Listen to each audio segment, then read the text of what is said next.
Bismillahirrahmanirrahim. Assalamualaikum warahmatullahi wabarakatuh. Kali ini kita akan lanjutkan pembahasan tentang termokimia, yaitu tentang menentukan perubahan entalpi reaksi dan sedikit membahas tentang kalor bahan bakar. Untuk menentukan perubahan entalpi reaksi yang kita beri lambang dengan delta HR, kita bisa gunakan keempat cara ini tergantung kepada soal yang diberikan. Baiklah, kita awali dengan kalorimetri atau kalorimeter. Alat ini bisa untuk mengukur perubahan suhu yang terjadi kalau terjadi suatu reaksi kimia. Dari perubahan suhu itu, maka kita bisa menentukan kalornya dengan menggunakan rumus ini. Q sama dengan M kali C kali delta T. M ini adalah massa dalam satuan gram, C ini adalah kalori jenis dalam satuan joule per gram per derajat Celcius, delta T adalah perubahan suhu, berarti akhir dikurangi suhu awal. Sedangkan Q ini adalah jumlah kalor dengan satuan joule, ya, sesuai dengan kalor jenisnya. Ada dua jenis kalorimeter, ada kalorimeter bom dan ada kalorimeter sederhana. Kalau di lab kimia yang ada di sekolah itu biasanya menggunakan kalorimeter sederhana. Kalorimeter bom ini alatnya lebih canggih dan lebih akurat. Walaupun begitu, kalorimeter sederhana masih bisa kita gunakan karena fungsinya sama. Dalam kalorimeter sederhana, cara kerjanya mirip seperti termos. Ini adalah suatu sistem yang terisolasi. Di sini kita masukkan dua zat yang akan kita reaksikan. Di sini ada termometer untuk mengukur berapa kenaikannya atau penurunan suhu dari larutan. Maka untuk menentukan delta H itu sama dengan Q reaksi. Kalau kalorimeter bom yang kita gunakan itu sama aja dengan menjumlahkan Q larutan dengan Q kalorimeter, kemudian nanti tandanya tinggal dibalik saja. Kalau untuk kalorimeter sederhana, kita cukup menentukan Q larutan. Q larutan kita tentukan dengan menggunakan rumus yang tadi, yaitu yang Q sama dengan M kali C kali delta T. Maka nanti hasilnya tinggal kita balik tandanya saja. Ini adalah contoh soal yang berhubungan sama kalorimeter. Ada 50 ml HCl, kita reaksikan dengan 50 ml NaOH. Kemudian setelah diukur suhunya, ternyata suhunya naik dari 30 menjadi 36,5 derajat Celcius. Di soal itu akan diketahui kalor jenis airnya dan massa jenis airnya. Yang ditanyakan berapakah perubahan entalpinya. Untuk apakah massa jenis air ini? Massa jenis kita gunakan pada saat kita menentukan massa larutan. Di dalam konsep fisika, yang dimaksud dengan massa jenis adalah massa per volume. Jadi kalau untuk menentukan massa itu bisa dilihat dari volumenya saja. Kalau massa jenisnya 1, artinya volume itu akan sama dengan massanya dengan satuan yang berbeda, ya. Karena untuk mencari massa adalah dengan mengalihkan volume dikali dengan massa jenisnya. Sehingga kita dapatkan dari soal ini 100 gram. Masukkan ke dalam rumus ini, sedangkan delta T adalah akhir dikurangi awal, maka nanti dia akan berharga positif. Untuk satuan, otomatis nanti dia akan saling menghilangkan. Ya, kamu perhatikan ini yang dihilangkan sehingga satuannya gram. Kemudian gram juga bisa saling menghilangkan karena dia yang satu per yang satu lagi gram. Demikian juga dengan Celcius. Jadi yang sisa satuannya adalah joule sebagai satuan dari kalor larutan. Karena kalau larutannya adalah positif 2730 joule, maka delta H-nya adalah menjadi negatif 2730 joule. Ini menunjukkan bahwa reaksi ini adalah reaksi eksoterm, reaksi yang melepaskan kalor. Terbukti dari suhu lingkungannya yang naik, ya. Jadi sebagai catatan, yang kita ukur pada kalorimeter adalah suhu lingkungan. Oke, yang kedua adalah dengan menggunakan hukum Hess. Menurut Hess, perubahan entalpi reaksi itu hanya bergantung kepada keadaan awal. Yang dimaksud dengan keadaan awal itu adalah bereaksi dan bergantung pula kepada keadaan akhir, yaitu hasil reaksi. Artinya, pertamanya dia zatnya apa, ingin menghasilkan akhirnya apa. maka jalan reaksi itu tidak berpengaruh. Oleh karena itu, untuk menentukan secara matematisnya delta H yang reaksi yang sekaligus langsung, itu harganya akan sama dengan menjumlahkan tahapan-tahapan reaksi di mana awal dan akhirnya sama. Misalkan ini ada reaksi pembakaran karbon, ada yang langsung dari C berubah langsung menjadi CO2, yaitu pembakaran sempurna. Maka reaksi pembakaran ini kita beri nilai delta H1. Kemudian untuk yang kedua, reaksi pembakaran karbon ini melalui dua tahap. Pertama dia membentuk CO dulu, kemudian dia akan membentuk CO2. Pada tahap 1, C menghasilkan CO, itu dengan cara bereaksi sama O2, kita beri nilai delta H2, sedangkan tahap 2-nya dari CO yang sudah terbentuk di tahap 1, itu bereaksi lagi dengan O2, menghasilkan CO2, dan diberi nilai delta H3. Pada cara yang kedua ini, yang melalui dua tahap, kalau kamu perhatikan, ini C sebagai keadaan awal, dan akhirnya nanti tetap akan menghasilkan CO2 seperti cara yang pertama. Oleh karena itu, menurut Hess, nilai delta H1 itu akan sama dengan jumlah dari delta H2 dan delta H3. Ini bisa kita gambarkan menggunakan diagram siklus energi. Kita gambarkan ini awalnya C ditambah O2, ternyata bisa menghasilkan dua reaksi, menghasilkan dua zat. Yang pertama langsung CO2, yang kedua adalah dia menghasilkan CO dulu, jadi melalui dua tahapan reaksi seperti yang tadi. Yang harus kamu perhatikan pada diagram siklus energi ini adalah arah panah. Di mana awal, di mana akhir. Arah panahnya ini menunjukkan ke sana, ya. Oleh karena itu, secara matematisnya delta H1 itu akan sama dengan delta H2 nyambung ditambah dengan delta H3. Untuk menggambarkan diagram siklus energi, ini Ibu akan ambil beberapa contoh. Misal, A berubah menjadi B. A berubah pula menjadi C, dan C ternyata bisa berubah jadi B. Perubahan-perubahan itu kita berikan lambang atau nilai delta H-nya, maka kita bisa buatkan persamaan matematisnya. Yang harus kamu perhatikan adalah siapa awal, siapa akhir. Dan perhatikan tanda panahnya. Di sini tentu saja A awal, B akhir. Dari A ke B langsung, tapi kalau dari A ke B melalui C itu melalui dua tahap. Oleh karena itu delta H1 sama dengan delta H3 ditambah dengan delta H2. Ya, ini kuncinya. Kemudian contoh yang kedua, kita punya 4 zat. Kemudian Ibu gambarkan tanda panahnya. Yang harus kamu perhatikan, ingat arah panah. Di manakah mulainya? Berarti terlihat di D. Di manakah berakhirnya? Terlihat di C. Artinya dari D ke C itu langsung. Sedangkan dari D ke A dulu, ke B dulu, ke C dulu. Lihat nyambung, ya. Maka persamaan matematisnya setelah kita beri nilai keempatnya dengan delta H 1, 2, 3, 4, maka ini adalah hasil matematisnya. Delta H3 sama dengan 2 ditambah delta H1 ditambah delta H4. Oke, ini yang ketiga. Ibu berikan arah panahnya, maka silakan kamu pahami kenapa bisa persamaan matematisnya seperti ini. Oke, insya Allah bisa ya. Ini yang disebut dengan diagram siklus energi. Diagram ini bisa juga kita gambarkan dengan diagram tingkat energi. Kalau tingkat energi kayak tingkatan-tingkatan, nggak membentuk siklus. Jadi tingkat yang pertama dari C tambah O2 langsung menghasilkan CO2. Ternyata karena nilainya negatif, maka nolnya di atas, ya, di awal. Ini adalah awal, berarti nilai entalpinya adalah 0.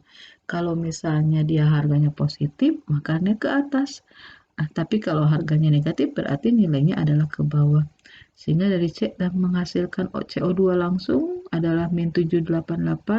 Tapi kalau menghasilkan CO dulu, kemudian akhirnya menghasilkan CO2 dua tahap, maka ini kita jumlahkan hasilnya akan sama negatif 788 kJ.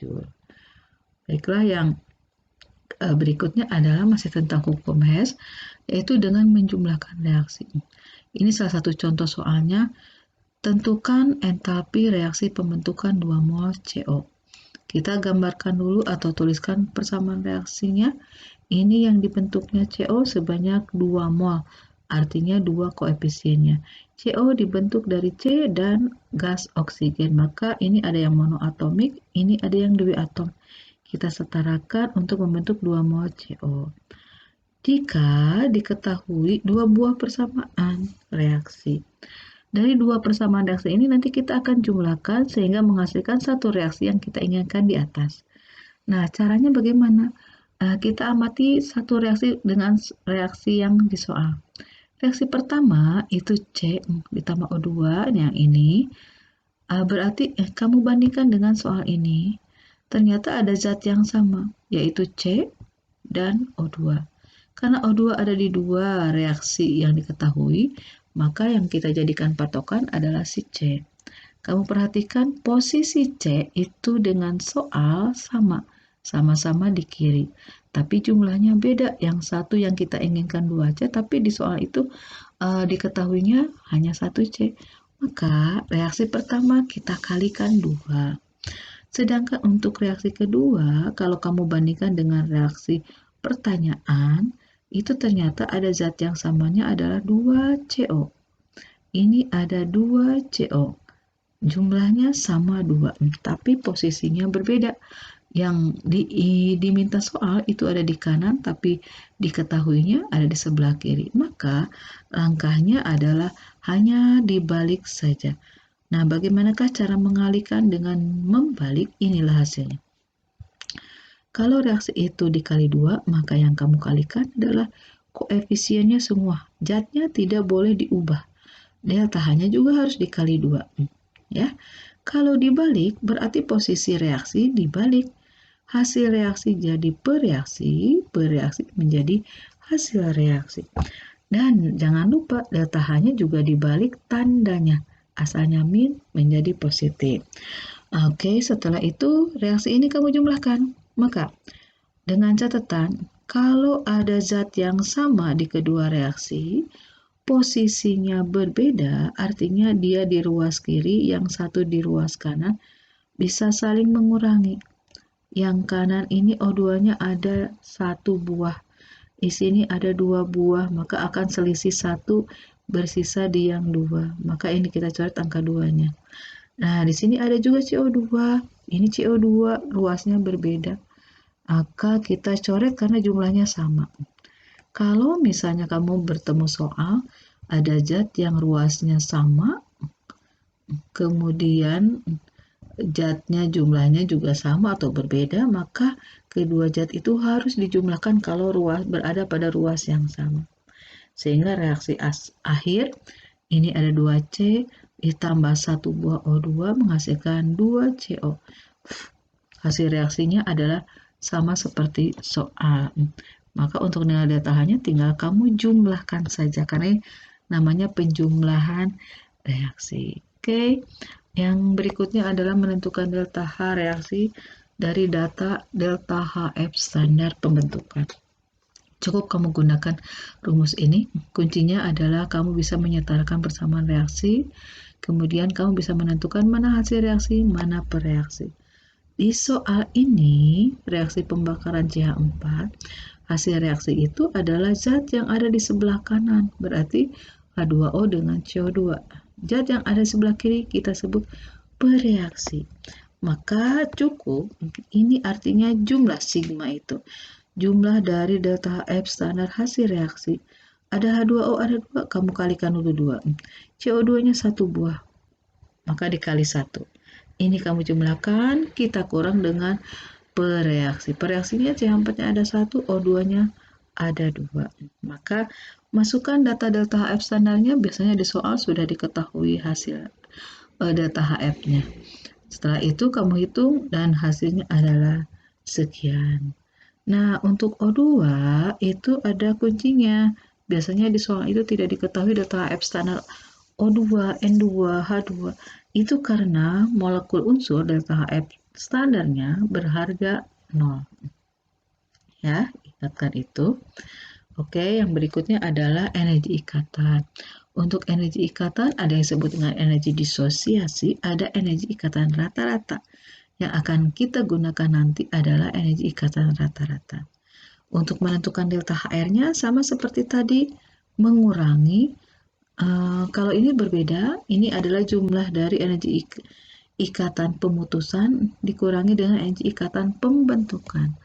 Dalam suatu reaksi kimia, proses yang terjadi adalah yang pertama terjadi pemutusan ikatan awal, kemudian nanti akan terjadi pembentukan molekul baru. Maka arti dari reaksi itu bisa kamu ubah menjadi energi ikatan per reaksi dikurangi dengan jumlah energi ikatan hasil reaksi. Oke, kita coba dengan soalnya. Di sini ada soal yang pertama. Jika diketahui energi rata-rata O dengan H itu ada 460 kJ per mol, maka berapakah energi ikatan atau berapakah jumlah energi yang diperlukan untuk memutuskan ikatan OH kalau ada 2 mol H2O. 1 mol H2O saja, OH-nya berarti kan ada 2 ikatan. Ya, kalau kamu gambar ikatan kimianya. Berarti kalau ada 2 mol itu jelas menjadi 4 ikatan OH. Oleh karena itu, 1 OH-nya 460, ya 4 ikatan tinggal dikali 4 saja. Ini adalah contoh yang kedua. Untuk contoh yang kedua ini lumayan perlu energi lebih berat lagi. Karena memang di sini konsepnya adalah kamu harus bisa menuliskan atau menggambarkan ikatan. Ya. Misalnya C2H4 kita gambarkan dulu. Ini adalah alkena. C-nya 2, H-nya berarti 4 ada ikatan rangkap 2. Direaksikan dengan HCl menghasilkan C2H5Cl. Berarti C-nya ikatan tunggal. C itu tanggalnya 4 sehingga dia akan membentuk C dengan hanya sebanyak 5 karena salah satunya berikatan dengan Cl. Ini menggambarkan C2H5Cl. Setelah itu, kamu lihat ruas kiri dengan ruas kanan. Tadi pada saat kita membahas tentang energi ikatan, cara menentukan delta HR-nya adalah per reaksi dikurangi hasil reaksi. Ini per reaksi, ini hasil reaksi. Kamu hitung energi ikatannya, biasanya di situ ada data energi ikatan rata-rata. Kita hitung jumlah C dengan H. Ikatan C dengan H di sini 1, 2, 3, 4. Maka di situ ada ikatan CH-nya sebanyak 4. Kalikan 413 sesuai data ini. Kemudian ikatan C dengan C, ikatan rangkap 2. Ada 1. Jadi bukan dihitung C dengan C-nya ada 2, tapi lihat garis ini berarti ada 1 ikatan rangkap 2. Sedangkan ikatan HCl ada 1. Kamu jumlahkan. Kemudian yang kanan berarti C ikatannya tunggal ada 1. Kemudian CH berarti 1, 2, 3, 4, 5. Sedangkan C dengan Cl 1. Ya, kamu jumlahkan. Kemudian sesuai rumusnya, maka ruas kiri kita kurangi dengan ruas kanan. Maka untuk reaksi ini ternyata dia melepaskan kalori sebanyak 43 kJ. Jangan lupa hati-hati dalam menghitung. Oke, yang terakhir ini adalah tentang bahan bakar.